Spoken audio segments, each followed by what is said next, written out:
walang kukurap. Huwag po kayong kukurap. Baka ito na po ang pinakahuling pagkakataon na ang katotohanan, ang katwiran ay mananaig. Kagaya po na sinabi ni SP Alan, lahat po ay gagawin nila para patuloy na pagtakpan ang isang issue na kayong lahat ay may kinalaman sapagkat pera po ninyo ang ninakaw nila. Kaya sinabi ko po, huwag kayong kukurap. Ang gagawin namin bukas will define the direction of this country kung saan tayo papunta. Salamat po sa inyong lahat at sa inyong suporta. So, thank you very much, Kuya Dante. So, ulitin ko lang po kaya ang pinapaswear, di ba?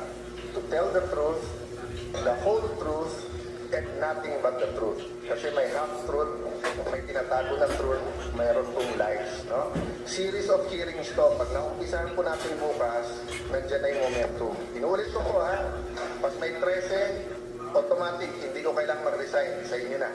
In fact, tinitingnan ko lang, day by day, week by week lang, na matuloy lang itong mga hearing at maumpisahan lang. Baka naman yun lang ang trabaho ko. I'd be more than content to go. The day that God uses people to tell me na meron na kaming napili to lead us. In fact, sinabi ko na rin sa 12, gawin yung kandidato ang bawat isa sa atin dito.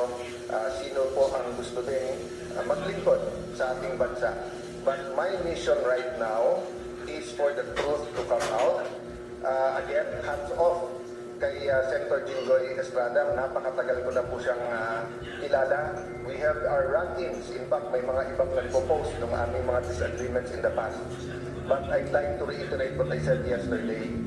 Yung sinabi ni Senator Jinggoy na may ebidensya siya na talagang pinipilit siya lumipat at ang kapalit ay kanyang freedom at walang kaso, that's not hearsay to me because narinig ko mismo yung conversation.